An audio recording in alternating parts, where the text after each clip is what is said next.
Mr. Cambry. Bonjour. Are you expecting to be arraigned today, Bonjour. Mr. Cambry? Thank you.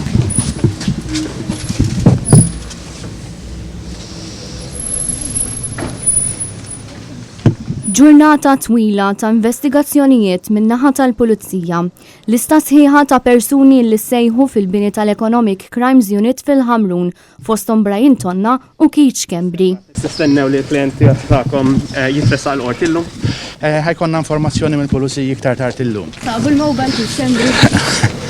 Nirringrazzjakom ta'. Bil-mobile Keach Cambry. Ħajskuża ruħu mal-poplu Malti. Ħajskuża ruħu mal-poplu Malti.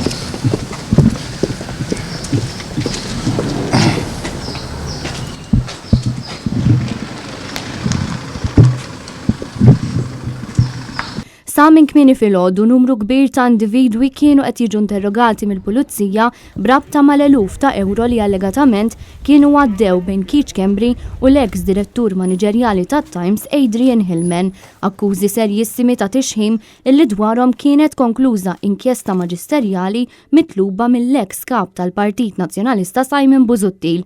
Fost dawk interrogati kien hemm ukoll Karċini ta' Nexja Biti u l-mara ta' Keach Cambry, interrogat ukoll l-eks direttur tat-Times Vince Boħaġar.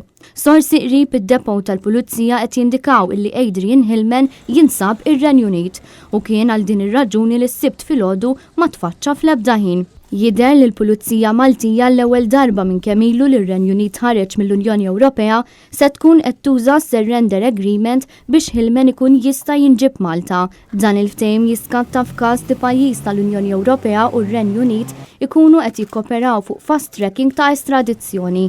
Bit-tama hi li Hillman jirritorna Malta fi żmien qasir.